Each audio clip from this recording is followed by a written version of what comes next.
parti en promenade avec mon chien et je me suis rendu compte de quoi?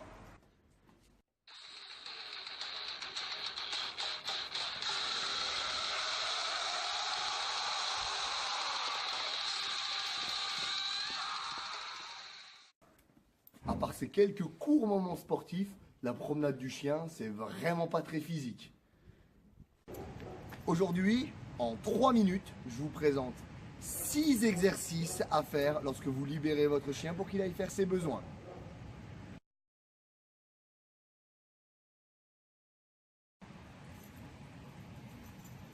Stop. Stop. Allez, vas-y. Vas-y. Allez, va là-bas. Allez, c'est parti, le fauve est lâché, il n'y a plus qu'à envoyer la puissance. On accroche la longe autour de ce banc, un petit pas en arrière et let's go pour le premier exercice, le squat. On descend à une seule jambe. On accentue donc la charge sur la phase excentrique du mouvement. Alors juste pour information, le sol était très glissant, c'est pourquoi j'ai un petit peu de mal à contrôler ma phase de descente. 10 répétitions, votre objectif à vous c'est vraiment de freiner au maximum la descente. Pensez à bien inspirer en descendant, à souffler en montant, à bien tirer sur la longe pour pouvoir contrôler au maximum votre mouvement. On attaque le deuxième mouvement, demi-tour et on attrape la longe au-dessus de la tête. Poids de corps orienté vers l'avant, les extensions triceps derrière la tête. On se rapproche au maximum du banc. Ici, on est super bien calé. Le but, c'est de fléchir les coudes pour aller chercher au minimum un angle à 90 degrés, se laisser partir sur l'avant et aller chercher ensuite une extension vers le ciel. Il faut également serrer au maximum la sangle abdominale pour éviter que le dos ne se cambre. On inspire sur la descente et on souffle sur la montée. On attaque tout de suite le troisième exercice, un des plus difficiles en ce jour de pluie. Je rapproche un tout petit peu mes pieds pour être un peu plus stable. Et là, tirage sur un seul bras. Comme le sol était très glissant, je n'ai réalisé que 5 répétitions par bras. Vous n'hésitez pas à en réussir 10.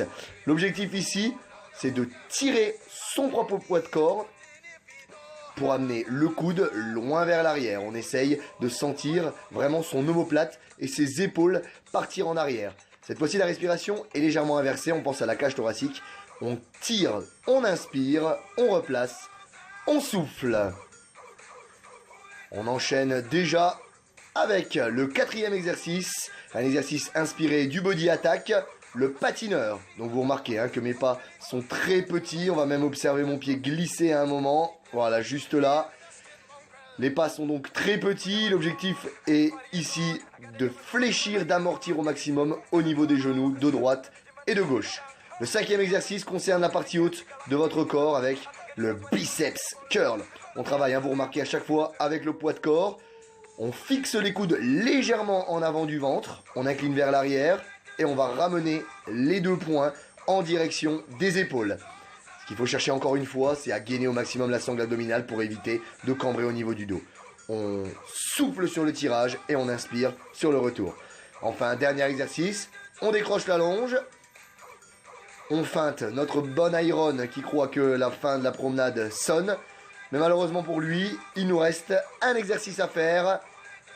Vous placez la longe en dessous de vos pieds, vous attrapez les deux extrémités et vous allez faire un mouvement pour la sangle abdominale, le seated double crunch ou double crunch assis. Une sorte de rameur. Tirez bien les coudes vers l'arrière et vous allez même pouvoir ressentir un travail très très fort au niveau des épaules. On souffle lorsque l'on groupe, on inspire lorsque l'on allonge, on gagne au maximum au niveau de l'axe sangle abdominale. Et là encore une fois, 10 répétitions. Aujourd'hui, je vous ai présenté 3 minutes de travail à réaliser avec 6 exercices lorsque vous libérez votre chien après une promenade. Aujourd'hui, le temps n'était pas trop avec nous, mais vous pouvez faire également ces exercices si le temps ne vous le permet pas, bien sûr à la maison en utilisant la longe du chien ou en utilisant pourquoi pas des sangles style TRX que vous pouvez trouver bien évidemment à Decathlon. Voilà, et moi ce que je peux vous conseiller maintenant, c'est bien sûr de me mettre un pouce bleu sur cette vidéo ou un pouce rouge si vous ne l'avez pas aimé. Dans tous les cas, mettez-moi un petit commentaire sur la vidéo, ça fait toujours plaisir de vous lire, toujours plaisir d'avoir un petit peu un retour sur votre ressenti et pourquoi pas des propositions à me demander ce que vous voudriez que je développe dans une autre vidéo ou pourquoi pas des propositions vous d'exercices que vous avez pu innover, inventer bien évidemment. On se retrouve également sur Facebook, sur ma page professionnelle de coaching, Radix Fitness, Romain Fauvet Coaching. Donc c'est une page sur laquelle vous pouvez retrouver cette vidéo. Vous pouvez retrouver également l'épisode L'Index Fitness, tous les lundis matins pour se réveiller en forme et de bonne humeur. Vous me retrouvez également les vendredis pour la photo et la citation, Vendradix Fitation. Et on se retrouve maintenant depuis la semaine dernière, le dimanche soir, pour l'élection de mon best coaching de la semaine. Il ne me reste plus qu'une seule chose à vous dire. À la semaine prochaine!